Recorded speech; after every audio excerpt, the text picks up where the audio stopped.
dans notre émission de l'art ou du cochon. Aujourd'hui, nous recevons Fifrelin, illustrateur, graphiste et artiste peintre, récemment couronné par le prestigieux prix Picassiette 2025. Fifrelin, bonjour. Bonjour.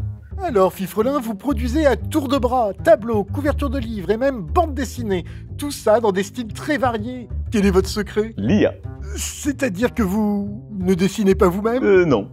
Mais vous ne peignez pas non plus? Oh grand Dieu, non. J'ai déjà du mal à tenir un crayon, alors vous imaginez un pinceau. Donc vous écrivez des prompts et c'est tout? Mais comment ça c'est tout?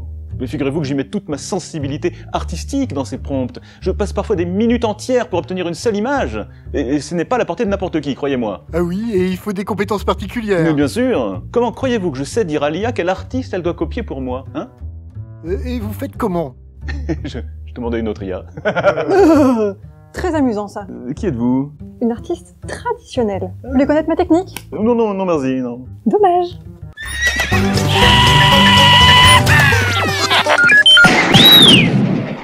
Les IA font-elles de l'art? Et par extension, quelqu'un qui utilise l'IA pour produire un dessin, un tableau ou une autre œuvre graphique, est-il un artiste? C'est la question qui agite le monde de l'illustration et des arts visuels depuis quelques années, et c'est sans doute pas demain qu'on va la trancher. Et pareil que pour la musique et les bouquins. Exactement, merci de le rappeler, on a déjà fait des vidéos là-dessus. Mais dans le cas qui nous intéresse aujourd'hui, le débat est peut-être encore plus chaud. Pour certains, les IA sont des artistes. Pourquoi? Parce qu'elles produisent des œuvres qui émeuvent, qui surprennent, parfois même, qui gagnent des concours. En 2022, une image générée par Midjourney a remporté un prix dans un salon d'art.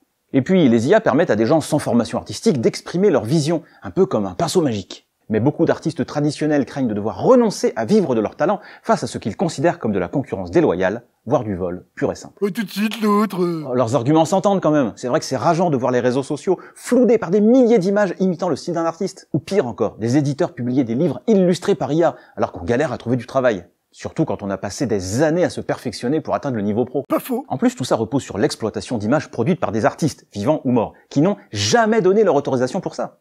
Et encore moins reçu de la moula. En effet, les IA génératives comme DALL-E ou Midjourney ont été entraînées sur des milliards de données, peintures, photos, etc. Bref, elles remixent ce que les humains ont déjà créé. Alors c'est impressionnant, mais ça ressemble plus à du copier-coller qu'à de l'art. Oui, mais c'est joli, hein. Moi j'adore les images façon Ghibli qu'on voit partout. Ça tombe bien que t'en parles, parce qu'en 2016, Hayao Miyazaki, le cofondateur du studio Ghibli, s'était exprimé sur l'IA générative. On venait de lui faire une démonstration de cette technologie qui commençait alors à émerger, et il a déclaré: je suis profondément dégoûté. Celui qui crée ce genre de choses n'a aucune idée de ce qu'est la douleur. Si vous voulez vraiment faire des choses aussi répugnantes, allez-y. Mais je ne souhaite en aucun cas intégrer cette technologie à mon travail. J'ai le sentiment profond que c'est une insulte envers la vie elle-même.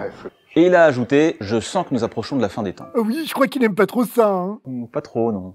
Pourtant, la récente mode des images façon Ghibli sur les réseaux a fait beaucoup pour la popularité des films Ghibli, comme Mon voisin Totoro, Le voyage de Chihiro, ou encore Porco Rosso. Des gens qui ne s'y étaient jamais intéressés auparavant sont tombés amoureux du style Ghibli, et tant mieux pour le studio. Du coup, l'IA, c'est bon pour l'art. Disons que le sujet est plus complexe que les pros ou les anti-IA le disent. D'un côté, oui, ça prive des artistes de certaines opportunités, mais ça en crée aussi d'autres. Certains designers, comme Étienne Mineur, n'hésitent pas à intégrer l'IA dans leur travail, comme source d'inspiration par exemple.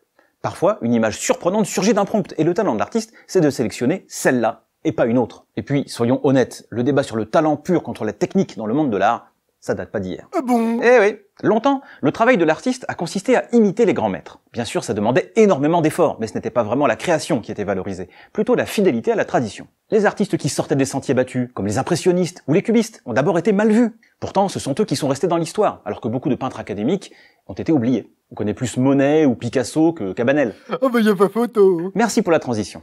Quand la photo est arrivée vers le milieu du 19e siècle, certains ont crié à la fin de l'art. Les critiques qu'on lui faisait à l'époque ressemblent beaucoup à celles que reçoit l'IA aujourd'hui. On lui reprochait son caractère mécanique, son manque d'âme et son potentiel à voler le travail des artistes. Mais c'est précisément ça qui a incité des peintres à créer de nouveaux styles.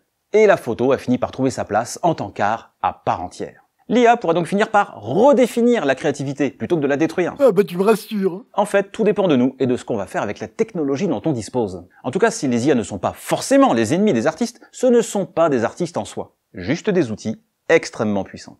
Au final, seul un être humain peut mettre une intention, une âme dans une œuvre, quel que soit l'outil utilisé pour la produire. Et en général, le public ne s'y trompe pas, ce qui est générique ou banal finit vite à la trappe. Ce qui est sûr, c'est que l'IA bouscule notre vision de l'art et de la créativité, et ça, c'est déjà une révolution.